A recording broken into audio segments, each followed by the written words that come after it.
In war, some symbols are supposed to mean safety.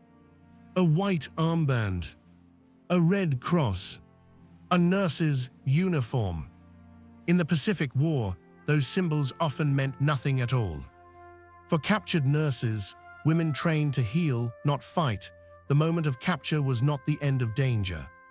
For many, it was the beginning of something far worse. The Pacific theater of World War II was unlike the war in Europe. It was hotter, closer, more personal.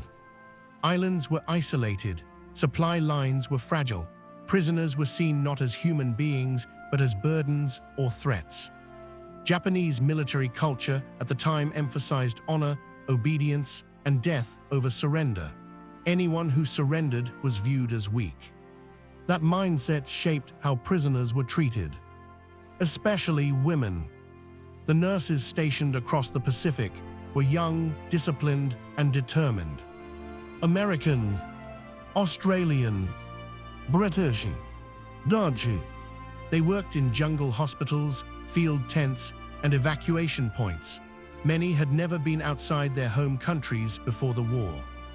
They treated burns, amputations, malaria, dysentery. They believed, naively, that their status would protect them. It didn't. Capture often came suddenly. A hospital overrun. An island falling overnight. A retreat cut off. Some nurses burned records. Some hid medical supplies. Others stayed with wounded soldiers who couldn't move. When Japanese troops arrived, the nurses were disarmed immediately. Uniforms were stripped of meaning. Captured nurses were usually separated from male prisoners. They were questioned, counted, moved repeatedly. No one explained where they were going. No one explained what would happen next.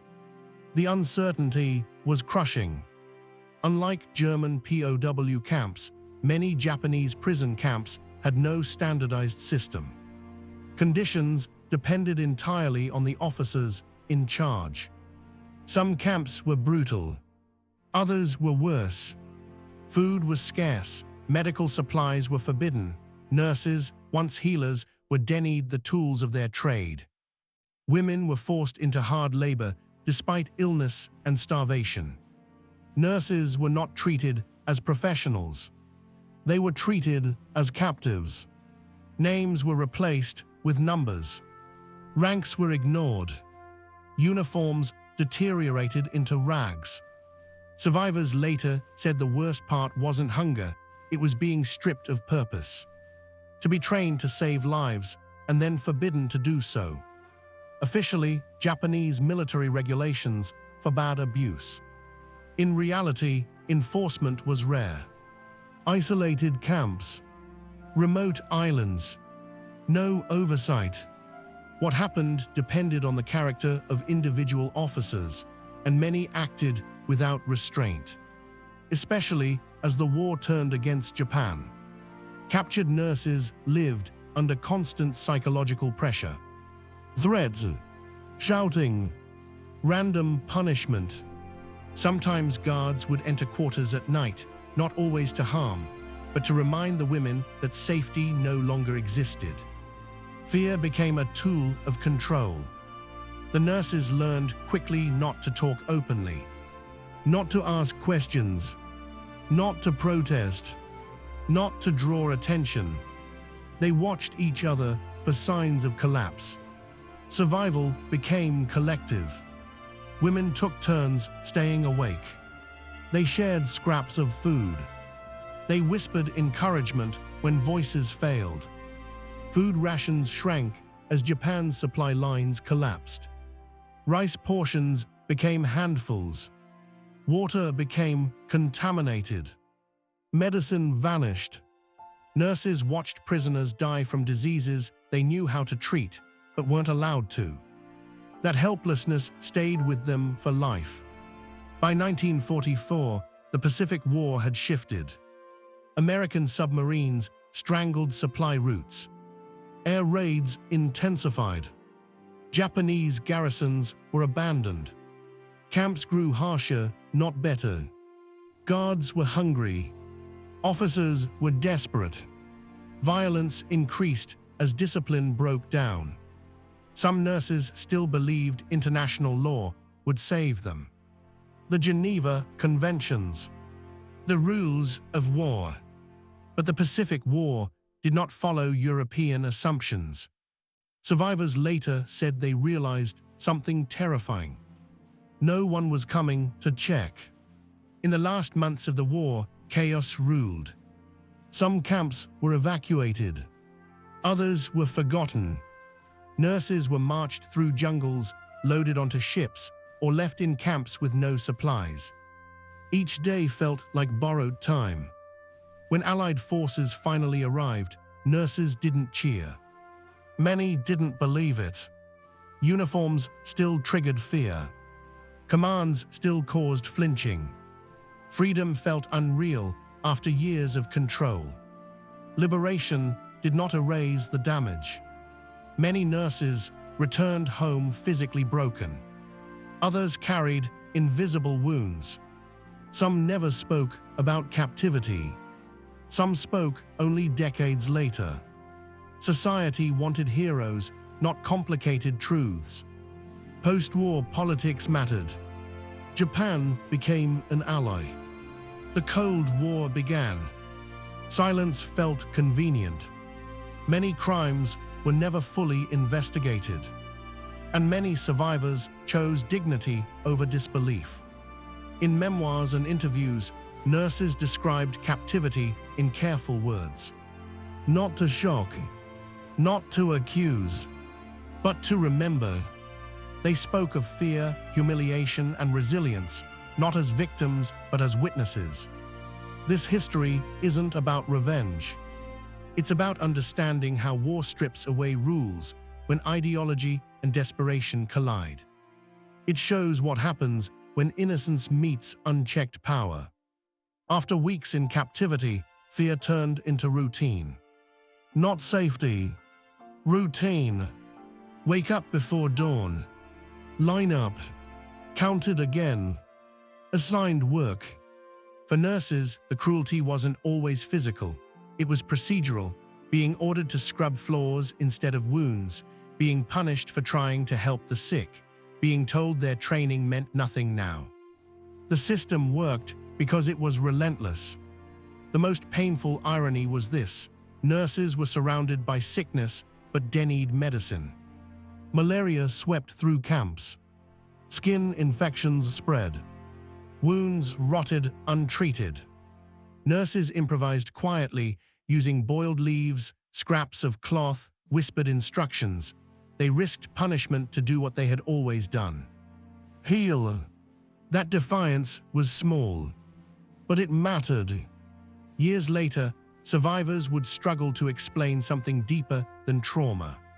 They called it shame, not because of what was done to them, but because they survived while others didn't, because they were forced to stand by while suffering happened, because they were trained to act and forbidden to move. This kind of wound doesn't show up on X-rays. Some nurses were held on remote islands, cut off from news, supply, and time itself. They didn't know if the war was still happening. They didn't know who was winning. They didn't know if anyone remembered them. Months blurred together. Hope became dangerous. Silence became survival. Japanese military discipline was absolute. Orders were followed without explanation. Punishments were collective. Individual suffering was irrelevant. Captured nurses came from cultures that valued consent, care, and law. That clash wasn't just political.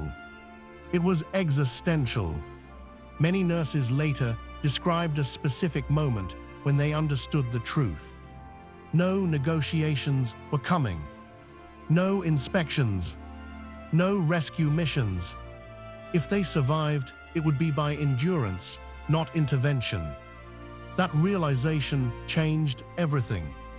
Resistance didn't look like rebellion. It looked like sharing food, teaching songs quietly, writing names in hidden notebooks. Nurses documented deaths secretly because someone had to remember. Memory became an act of defiance. History is never simple. Some guards showed moments of restraint, some ignored orders, some smuggled extra rice. Others did nothing. Survivors remembered both, but they also understood that kindness didn't erase captivity. By mid-1945, everything began to unravel. Air raids shook camps. Supplies stopped arriving. Orders contradicted each other. Guards grew harsher or vanished overnight. The structure that controlled everything began to crack. Ironically, Allied bombings increased danger for prisoners. Camps weren't always marked. Prisoners weren't always moved. Nurses huddled in trenches they dug themselves, unsure whether liberation would come from the sky or death. Whispers spread. Japan might surrender. The war might end. Something called an atomic bomb had been used. But rumors meant nothing without proof. Prisoners had learned not to trust words. In some camps, the guards simply stopped giving orders. No roll call. No work. No punishment. Just silence. Nurses waited, afraid to move, afraid it was a trick. Silence can be terrifying when control has defined your life. When Allied soldiers finally appeared, it wasn't dramatic. No cheering crowds. No flags waving. Just cautious movement. Weapons lowered. Eyes meeting eyes. Nurses didn't rush forward. They waited to be told it was real. Freedom didn't feel natural. Some nurses asked permission to stand. Some apologized for speaking. Some cried when offered food. Years of captivity had trained them to obey first and feel later. Doctors treated bodies that had endured too much. Starvation, disease, exhaustion. But healing the mind would take far longer. Many nurses were told to move on. Most couldn't. Home wasn't waiting with answers. Families were relieved but uncomfortable. Questions were avoided. Details were discouraged. The world wanted victory stories, not captivity. For decades, many nurses said nothing. Not because they forgot, because they were tired of explaining why innocence didn't protect them. Silence became easier than disbelief. Only years later, through memoirs, interviews, and declassified records, did these stories surface. Not shouted, not sensationalized, told carefully, deliberately, by women who had learned the cost of speaking. This history isn't about assigning collective guilt. It's about recognizing patterns. What happens when war removes accountability? What happens when innocence becomes irrelevant? What happens when power goes unchecked? Captured nurses in the Pacific didn't carry weapons.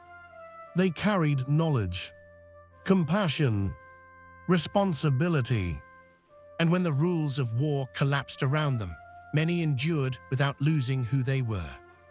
Remembering what happened to them isn't about reliving pain. It's about honoring resilience and understanding that brutality often targets those who never chose to fight.